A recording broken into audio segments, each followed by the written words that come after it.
Israel के हिरासत केंद्र में कैदियों से रेप। महिला सैनिक करती थी बलात्कार। फिलिस्तीनी कैदी ने बताई खौफनाक कहानी। रेप, इलेक्ट्रिक के झटके और न जाने क्या कुछ।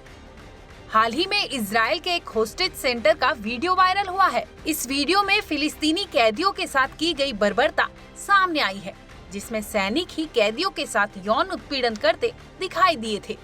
ये वीडियो इस कदर वायरल हुआ कि अमेरिका समेत कई देशों ने इसके खिलाफ प्रतिक्रिया तक दे दी। इस वीडियो में साफ देखा जा सकता है कि एक और सैनिक हाथों में बंदूक लिए तैनात है, तो दूसरी तरफ जमीन पर कई लोगों को बंधक बनाकर लेटाया गया था। इन सभी कैदियों के हाथ पैर बांधे गए थे। इन्हें पेट की बल पर लेटने का आदेश था। तभी कुछ सैनिक आगे की ओर बढ़े और कतार में लेटे कैदी को उठाने लगे। 2 से 3 सैनिक मिलकर एक कैदी को जबरन ले जाते दिखाई देंगे।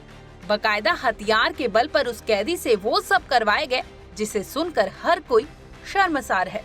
बता दें कि इजरायली सैनिक कैदियों को कोने में ले गई और वहां खुद को कवर करके एक के बाद एक कई सैनिकों ने उस कैदी के साथ घिनौना अपराध किया, जिसका पूरा वीडियो रिकॉर्ड हो गया और देखते ही देखते ये वीडियो वायरल हो गया। इसी बीच इजराइल के चंगुल से आजाद हुए एक फिलिस्तीनी शख्स ने आपबीती सुनाई, जिसमें वो खुलासे हुए जिसे सुनकर लोग दांतों तले उंगलियां दबा लिए। फिलिस्तीनी कैदी ने अपने साथ हुए उन भयावह पलों के बारे में बताया, जिसके मुताबिक इजराइल की सेना के साथ साथ महिला सैनिक भी लोगों का रेप करती थी। बता दें कि यौन उत्पीड़न का आरोप इजरायली सैनिकों पर लगा है।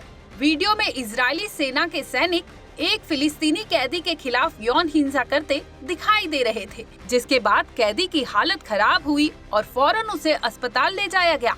वीडियो वायरल होते ही ये सामने आया कि इजराइल होस्टेज केंद्र में फिलिस्तीनी कैदियों को रोजाना प्रताड़ित किया जाता था। इजराइल होस्टेज केंद्र से रिहा हुए इब्राहिम सलेम ने मिडल ईस्ट आई को दिए इंटरव्यू में अपने साथ हुए खौफनाक अनुभवों को साझा किया था। इब्राहिम सलेम ने बताया कि उस केंद्र में कैदियों के साथ बार बार मारपीट किया जाता था। इतना ही नहीं, रेप और बिजली के झटके तक दी जाती थी।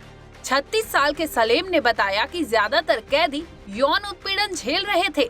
सलेम की माने तो बार बार रेप की वजह से कैदियों को घाव हो जाते थे, जिसकी वजह से कई बार खून भी निकलने लगता था।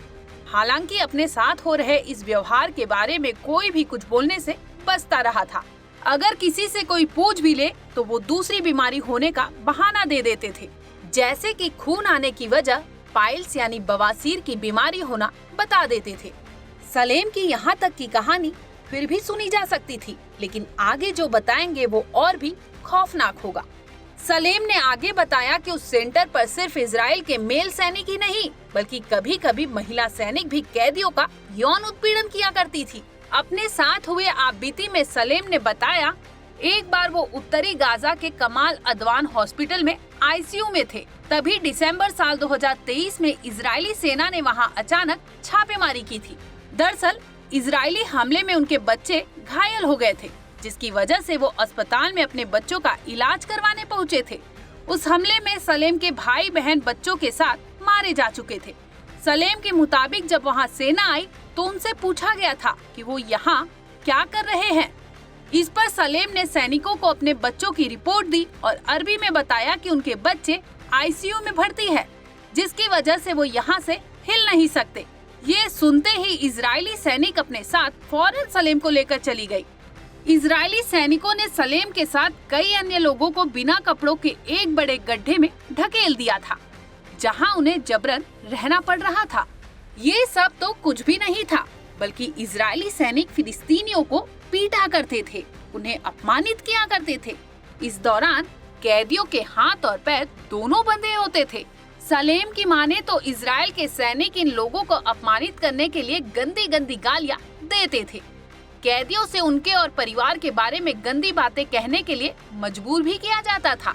सलेम एसडीई तेईमान में बिताए 52 दिनों को अपनी जिंदगी का सबसे बुरा दिन मानते हैं। वहाँ हमेशा कैदियों को सजा दी जाती थी। कैदी कुछ भी करे, सजा मिलनी ही होती थी। पूछताछ के दौरान सबसे भयावह यातना दी जाती थी। फिलिस्तीनी कैदियों के यौन उत्पीड़न का वीडियो सामने आने के बाद इसकी पूरी दुनिया में निंदा हो रही है। इस वीडियो ने इजरायली हिरासत केंद्रों के अंदर मानवाधिकारों के उल्लंघन के बारे में गंभीर सवाल खड़े कर दिए हैं। अमेरिका ने कैदियों के साथ हो रहे उत्पीड़न पर प्रतिक्रिया दी थी। अमेरिकी विदेश विभाग के प्रवक्ता मैथ्यू मिलर ने बताया कि किसी के साथ बलात्कार पर कोई सफाई नहीं हो सकती और तो और कैदियों के साथ यौन उत्पीड़न पर जीरो टॉलरेंस होना ही चाहिए। ब्यूरो रिपोर्ट, क्राइम तक।